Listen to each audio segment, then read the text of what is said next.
Hello, welcome to Quantum Online Academy. Today we are discussing about in this video very important personality, that is Dr. Manmohan Singh. Manmohan సింగ్కి సంబంధించినటువంటి విషయాలు మనం నేర్చుకుందాం. ఈయన గొప్పనైనటువంటి వ్యక్తి. భారతదేశంలో అరుదైనటువంటి వ్యక్తుల్లో డాక్టర్ మన్మోహన్ సింగ్ గారు కూడా గొప్పనైనటువంటి అరుదైనటువంటి వ్యక్తి. ఎందుకంటే ఈయన జీవితాంతం చాలా నిరాడంబరంగా జీవించి అనేకమైనటువంటి విషయాలను, అనేకమైనటువంటి విప్లవాత్మకమైనటువంటి మార్పులను సమాజంలో తీసుకొచ్చినటువంటి గొప్ప వ్యక్తుల్లో డాక్టర్ మన్మోహన్ సింగ్ ఒకరు. ఈయన సెప్టెంబర్ 26, 1932లో జన్మించిండు. డిసెంబర్ 26, 2024లో ఇతను చనిపోవడం అనేది జరిగింది. ఈయన గురించి చూస్తే ఈయన farmer prime minister Manmohan Singh passes away at the age of 92. 92 సంవత్సరాలు ఈయన బతకడం అనేది జరిగింది. ఈయన 13th Prime Minister of India. He was the 13th Prime Minister of India, passed away at All India Institute of Medical Sciences, December 26, 2024. December 26, 2024 నాడు All India AIIMS All India Medical Institute of Sciences Prime Minister, 13th Prime Minister of Manmohan Singh passed away. ఈయన ఎక్కడ జన్మించిండు అంటే ఈ born September 26, 1932 in గా village west Punjab. ఇది ప్రస్తుతము పాకిస్తాన్లో ఉంది. 1932 అంటే స్వాతంత్రం రాకముందుకు 1947లో భారతదేశానికి స్వాతంత్రం వచ్చింది. స్వాతంత్రం రాకముందుకు భారతదేశము పాకిస్తాన్ ఒకే కంట్రీగా ఉండే కాబట్టి ఈయన వెస్ట్ పంజాబ్ రాష్ట్రంలో, పాకిస్తాన్లో ఉన్నటువంటి వెస్ట్ పంజాబ్ రాష్ట్రంలో సెప్టెంబర్ 26, 1932 గా విలేజ్లో ఈయన జన్మించడం అనేది జరిగింది. ఈయనకి ఏమేమి ప్రైజులు ఇచ్చినాయి భారతదేశంలో అంటే పద్మవిభూషణ్ అనేటటువంటి అవార్డు, పద్మశ్రీ, పద్మభూషణ్, పద్మవిభూషణ్. 1987లో ఈయనకు పద్మవిభూషణ్ అనేది వచ్చింది. తర్వాత Indira Gandhi prize for peace, disarmament and development prize, Indira Gandhi prize for peace, disarmament and development in 2017. 2017లో Indira Gandhi prize for peace, disarmament and development అనేటటువంటి అవార్డును కూడా ఈయనకు ప్రదానం చేయడం అనేది జరిగింది. ఒకసారి ఈయన గురించి క్లియర్గా మనం నేర్చుకున్నట్లయితే 1948లో అంటే 1932లో ఈయన జన్మించిండు. 1948 అంటే 16 ఇయర్స్కు ఈయన ఏం చేసిండు, ఈ కంప్లీటెడ్ ద మెట్రికులేషన్. తన 16వ ఏట ఈయన మెట్రికులేషన్ 10వ తరగతిని పాస్ అయిండు. 1952-54లో ఈ finishes the bachelors and masters from Punjab university. ఈయన పంజాబ్ యూనివర్సిటీ నుంచి వెళ్ళి బిఏ పాస్ అయ్యిండు. Bachelor and master MA BA చేయడం అనేది జరిగింది 52 నుంచి 54 ఆ మధ్యంలో. 57లో ఈ honours in economics from the Cambridge యూనివర్సిటీలో ఎకనామిక్స్ను ఆప్షనల్గా ఎంచుకొని హానర్స్ కోర్సు చేసిండు. 1957లోనే ఈ joins the Punjab university as a టీచర్గా ఎప్పుడు జాయిన్ అయ్యిండు, పంజాబ్ యూనివర్సిటీలో 1957లో ఈయన జాయిన్ కావడం అనేది జరిగింది. ఇన్ 1962లో డీఫిల్ అంటే పంజాబ్ యూనివర్సిటీలో జాయిన్ అయిన తర్వాత పిహెచ్డి లేకపోతే ఫర్దర్గా కంటిన్యూషన్ కాదు కాబట్టి ఇన్ ఎకనామిక్స్లో పిహెచ్డి చేయడం కోసం, డీఫిల్ చేయడం కోసం ఫ్రమ్ ఆక్స్ఫర్డ్ యూనివర్సిటీకి పోయిండు. ఆక్స్ఫర్డ్ యూనివర్సిటీలో పిహెచ్డి చేసి 1963లో మళ్ళీ భారతదేశానికి వచ్చి he returns to the Punjab university as a professor in ఎకనామిక్స్గా జాయిన్ కావడం అనేది జరిగింది. 1966 నుంచి 69 వరకు he joins UN conference on trade and development. So UN కాన్ఫరెన్స్లో, యునైటెడ్ నేషన్ కాన్ఫరెన్స్లో ఈయన ట్రేడ్ అండ్ డెవలప్మెంట్ అనేటటువంటి దానికోసము 66 నుంచి 69 వరకు అక్కడ పనిచేయడం అనేది జరిగింది. 1969-71 professor at Delhi school of economics. So Delhi యూనివర్సిటీలో ఢిల్లీ స్కూల్ ఆఫ్ ఎకనామిక్స్లో 71 వరకు ఈయన టీచింగ్ కెరియర్లోనే ఉన్నాడు, ఒక 66, 69 తప్ప. ఆ తర్వాత ఈయన చూసినట్లయితే ఒకసారి ఈయన ఏం చేసిండో చూస్తే, he joined the government of India as a economic adviser in the ministry of commerce in 1971. 1971లో ఈయన economic adviser in ministry of కామర్స్గా జాయిన్ అయ్యింది 1971లో. He became the chief economic adviser in the ministry of finance. So అప్పటి నుంచి ఈయన అంచెలంచెలుగా ఎదిగి ఒకే సంవత్సరంలో చీఫ్ ఎకనామిక్ అడ్వైజర్గా లిఫ్ట్ అయిండు. Doctor Singh also worked as a secretary in ministry of finance. Ministry of ఫైనాన్స్కు సెక్రటరీగా కూడా పనిచేసిండు. ఎప్పుడు? 1976లో. తర్వాత 15th governor of reserve bank of India. Reserve bank of ఇండియాకు 82 నుంచి 85 వరకు గవర్నర్గా పనిచేసిండు. తర్వాత deputy chairman of the planning commission 85 నుంచి 87 వరకు ఈయన ప్లానింగ్ కమిషన్కు డిప్యూటీ చైర్మన్గా యాక్ట్ చేసిండు.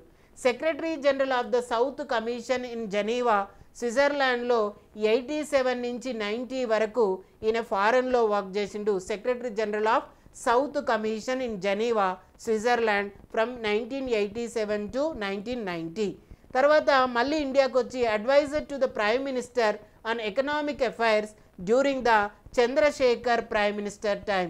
చంద్రశేఖర్ ప్రైమ్ మినిస్టర్గా ఉన్నప్పుడు ప్రైమ్ మినిస్టర్కు ఎకనామిక్ అడ్వైజర్గా ఉన్నాడు. ఎప్పుడు? అది ఇయర్ 1990. సో ద సేమ్ ఇయర్లోనే the chairman of the university grants commission in the March 1991. March 1991లో యూజీసీ యూనివర్సిటీ గ్రాంట్స్ చైర్మన్గా అపాయింట్ అయ్యిండు. As a finance minister under former prime minister PV Narasimha Rao, he was the architect of economic reforms in 1991.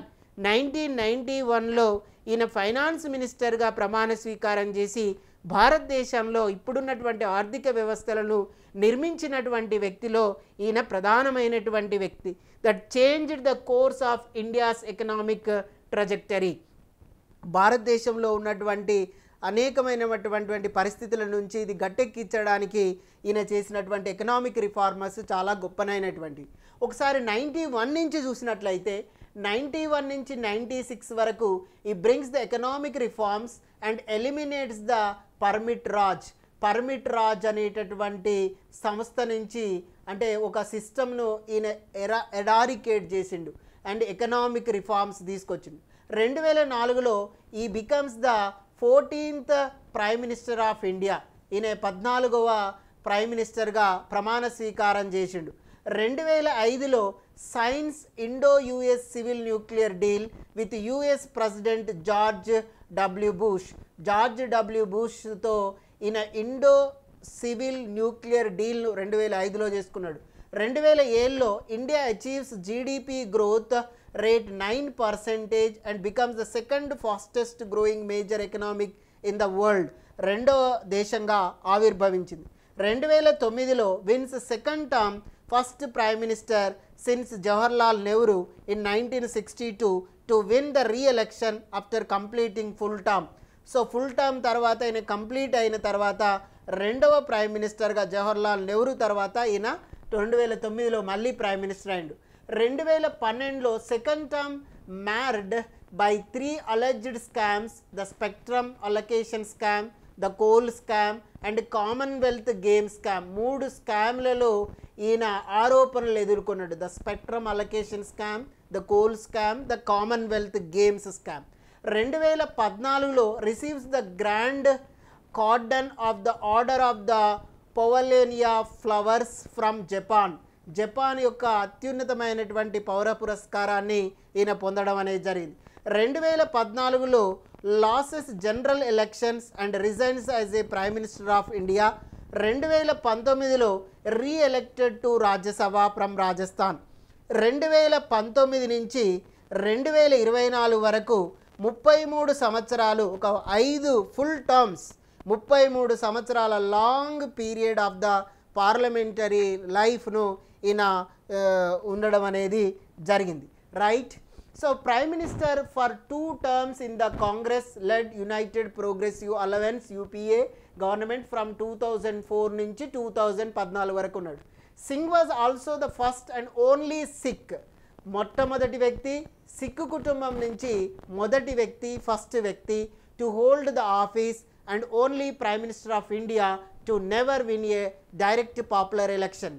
So popular election, direct election ఈయన south Delhi నుంచి పోటీ చేసిండు, కానీ ఓడిపోయి, కానీ గెలవకుండానే ఈయన ప్రైమ్ మినిస్టర్ అయినటువంటి మొట్టమొదటి వ్యక్తి ఓన్లీ సిక్. ఈ was a member of Rajya Sabha from 1991 to 2024. ఒక 33 years ఈయన రాజ్యసభకు మెంబర్గా వర్క్ చేయడం అనేది జరిగింది. ఈ was a member of Rajya Sabha from 1991 to 2024 and was the member for 5 consecutive terms. ఒక 5 consecutive terms ఈయన మెంబర్గా ఉన్నాడు.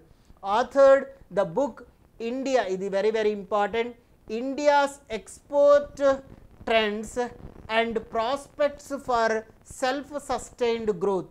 India export trends and prospects for self sustained growth, Clarendon press, Oxford వాళ్ళు ప్రింట్ చేసిరు 1964లో.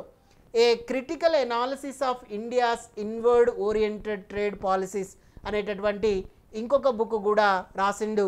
A critical analysis of India's inward oriented trade policies, భారతదేశానికి చెందినటువంటి అందులో లోపల ఉన్నటువంటి ట్రేడ్ పాలసీలను గురించి, ఆయన ఇన్వర్డ్ ఓరియంటెడ్ ట్రేడ్ పాలసీలను గురించి ఎక్స్ప్లెయిన్ ఒక బుక్ రాయడం అనేది జరిగింది. ఈ 2 బుక్కులు చాలా చాలా important. India's export trends and prospects for self sustained growth అనేటటువంటి ఒక బుక్ 1964లో క్లెరెడాన్ ప్రెస్ వాళ్ళు దీన్ని పబ్లిష్ చేయడం అనేది జరిగింది. ఇది ఆక్స్ఫర్డ్లో యూనివర్సిటీలో మీకు దొరుకుతుంది. So A critical analysis of India's inward oriented trade policies అనేటటువంటి బుక్ను కూడా ఈయన రాయడం జరిగింది. ఈయన గొప్పనైనటువంటి వ్యక్తి, భారతదేశానికి గొప్ప కాంట్రిబ్యూషన్ చేసినటువంటి వ్యక్తుల్లో డాక్టర్ మన్మోహన్ సింగ్ గారు ఒకరు. సో ఆయన 26 డిసెంబర్ 2024 నాడు పరమపదించడం అనేది చింతించదగినటువంటి విషయం. కానీ ఈయన చేసినటువంటి పని భారతదేశం జీవించినంత కాలం గుర్తుపెట్టుకునేటటువంటి పనులు ఈయన చేయడం అనేది జరిగింది. ఈయన ముందు తరాలకు ఒక ఆదర్శమైనటువంటి వ్యక్తిగా, ఈ ప్రపంచానికి ఒక ఆదర్శమైనటువంటి ఎకనామిస్ట్గా, ఈ చదువుకునేటటువంటి యూత్కి కూడా చదువులో కష్టపడితే ఎట్లా ఎదగొచ్చో అనేటటువంటి చెప్పినటువంటి వ్యక్తుల్లో కూడా డాక్టర్ మన్మోహన్ సింగ్ గారు అగ్రగణ్యులని మీ ముందుకు తీసుకొస్తున్నా. Thank you so much. So please listen and share and subscribe and comment on our comment box. Thank you.